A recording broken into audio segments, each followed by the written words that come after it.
Welcome to No Longer Conformed.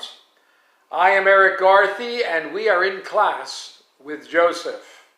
Lessons in God's Plan. In this session, we'll be looking at Genesis chapter 50, verses 1 to 26, the fulfilled life in God's plan. In this last session on the life of Joseph, I want to tell you a story. Let's begin with those first couple of verses in Genesis 50, verses 1 and 2. And then Joseph fell on his father's face and wept over him and kissed him. And Joseph commanded his servants and physicians to embalm his father. So the physicians embalmed Israel. It was a sight to behold. Jacob's funeral. All of Egypt mourned. Verses 3 through 6. 40 days were required for him, for such are the days required for those who are embalmed. And the Egyptians mourned for him 70 days. And when the days of his mourning were past, Joseph spoke to the household of Pharaoh, saying, "If now I have found favor in your eyes, please speak in the hearing of Pharaoh, saying, my father made me swear, saying, behold, I am dying. In my grave which I dug for myself in the land of Canaan, there you shall bury me. Now therefore, please, let me go up and bury my father, and I will come back." And Pharaoh said, "Go up and bury your father, as he made you swear." Listen, the leaders of Egypt attended the funeral. Look at verses 7 through 9. So Joseph went to bury his father, and with him went up all the servants of Pharaoh, the elders of his house, and all the elders of the land of Egypt, as well as all the house of Joseph, his brothers, and his father's house. Only their little ones, their flocks, and their herds they left in the land of Goshen. And there went up with him both chariots and horsemen, and it was a very great gathering. And the inhabitants of Canaan took notice. Look at verse 10 down to verse 14. When they came to the threshing floor of Atad, which is beyond the Jordan, and they mourned there with a great and very solemn lamentation. He observed 7 days of mourning for his father. And when the inhabitants of the land, the Canaanites, saw the mourning at the threshing floor of Atad, they said, "This is a deep mourning of the Egyptians." Therefore, its name was called Abel Mizraim, which is beyond the Jordan. So his sons did for him just as he had commanded them. For his sons carried him to the land of Canaan and buried him in the cave of the field of Machpelah, before Mamre, which Abraham bought with the field from Ephron the Hittite as property for a burial place. And after he had buried his father, Joseph returned to Egypt, he and his brothers, and all who went up with him to bury his father. Now, let me ask you a question. How will you be remembered? How will you be remembered? Will it be like Jacob? Jacob served God. Jacob guarded the promise. Jacob led his family. Let me read an excerpt from Charles Spurgeon's biography. Londoners love passions. They turn out east and west, north and south for a great occasion. Coronations and jubilees will attract hundreds of thousands of spectators, but London's greatest crowds are for funerals. It is an English characteristic to pay honor to the departed.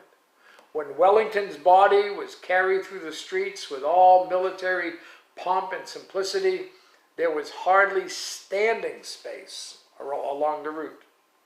Queen Victoria's Jubilee celebrations drew an enormous concourse to the streets of the capital of the empire, but the crowds were small in comparison to those which lined the roads when a company of crowned heads and royal persons followed all that was mortal of England's great queen. February 8th, 1892, saw London give up to the homage of a man without a title or even an academic degree, with no political reputation or no aristocratic connections. South London, from the Elephant to the Castle to Norwood Cemetery, a distance of nearly 5 miles, presented a unique and wonderful appearance. It was a national tribute, a funeral procession, more than 2 miles in length, including men and women of all classes and conditions. The simple olive casket at the head was carried amid palm branches and flowers. The press said that over 100,000 people had taken part in the memorial services, and that practically all London had suspended activities as a mark of respect for the dead. "What are they waiting for?" inquired a stranger, looking upon the closely packed thousands standing at the entrance to Norwood Cemetery. "Don't you know? It's Spurgeon's funeral," said a woman almost under her breath. "Spurgeon? You mean the preacher at the Tabernacle? Well, I never thought London cared so much about any preacher." With uncanny insight, C.H. Spurgeon, at the close of a sermon on December 27th, 1874, some 18 years earlier, he said, "In a little while there will be a concourse of persons in the streets. Methinks I hear someone inquiring, what are all these people waiting for? Do you not know? He is to be buried today." "And who is that?" "It is Spurgeon." "What? The man that preached at the Tabernacle?" "Yes. He is to be buried today. That will happen very soon, and when you see my coffin carried to the silent grave, I would like every one of you, whether converted or not, to be constrained to say, he did earnestly urge us in plain and simple language not to put off consideration of eternal things. He did entreat us to look to Christ. Now he's gone. Our blood is not at his door if we perish. His burial was a huge national event and a great spectacle for those in the land to witness. And then, look at verses 15 to 17. When Joseph's brothers saw that their father was dead, they said, "Perhaps Joseph will hate us and may actually repay us for all the evil which we did to him." So they sent messengers to Joseph, saying, "Before your father died, he commanded, saying, thus you shall say to Joseph, I beg you, please forgive the trespass of your brothers and their sin, for they did evil to you. Now please forgive the trespass of the servants of the God of your father." And Joseph wept when they spoke to him. Satan attacks in weak moments. The brothers were afraid of revenge. Their guilt was still being felt. They tried to use dead Jacob's influence. They sought forgiveness again. They couldn't see from God's perspective. They were already forgiven. And Joseph wept when they spoke to him. Why? It's a sad moment when forgiveness is not received. It's the evidence of an inability to forgive yourself. Joseph went beyond forgiving his brothers. Verse 18, down to verse 21. Then his brothers also went and fell down before his face, and they said, "Behold, we are servants." Joseph said to them, "Do not be afraid, for am I in the place of God? But as for you, you meant evil against me, but God meant it for good, in order to bring it about as it is this day, to save many people alive. Now therefore, do not be afraid. I will provide for you and your little ones." and he comforted them and spoke kindly to them. Joseph saw God's sovereignty. Judah's idea was actually God's plan.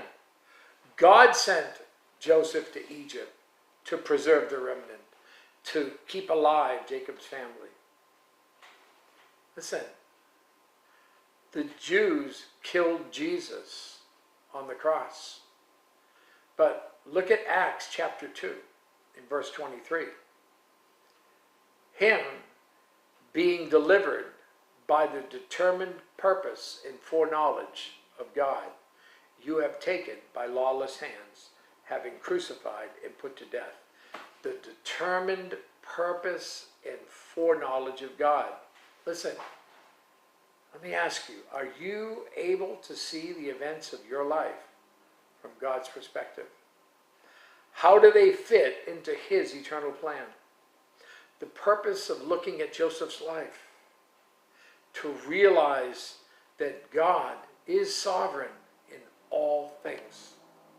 Joseph served God, and what a fulfilled life he lived for the Lord. He was blessed with old age, verse 22. So Joseph dwelt in Egypt, he and his father's household, and Joseph lived 110 years. He saw his great-grandchildren, verse 23. Joseph saw Ephraim's children to the third generation. The children of Machir, the son of Manasseh, were also brought up on Joseph's knees. He became like a patriarch to the family, verses 24 and 25.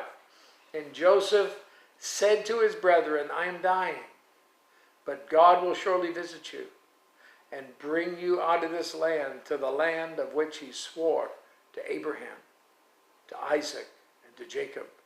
And then Joseph took an oath from the children of Israel, saying, God will surely visit you, and you shall carry up my bones from here. Joseph made his brothers swear to carry his bones with them to the promised land. Joseph took an oath from the children of Israel, saying, God will surely visit you, and you shall carry my bones from here. This was fulfilled by Moses many, many years later. Exodus chapter 13, verse 19. And Moses took the bones of Joseph with him, for he had placed the children of Israel under solemn oath, saying, God will surely visit you, and you shall carry up my bones from here with you. And Joshua, in Joshua 24, verse 32, after 40 years in the wilderness and 5.5 years of war conquering the promised land, the bones of Joseph, which the children of Israel had brought up out of Egypt, they buried at Shechem in the plot of ground which Jacob had bought from the sons of Hamor, the father of Shechem, for 100 pieces of silver, and which had become an inheritance of the children of Joseph. What is the significance of all this? God is in control. God gave a promise to Abram of a great nation from his seed. The promise passed to Isaac. The promise passed to Jacob.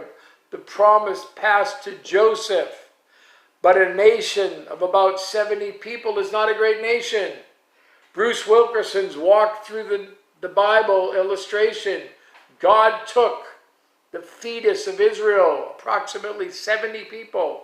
He implanted it in the surrogate womb of Egypt. It was kept safe and nourished. It grew to full term.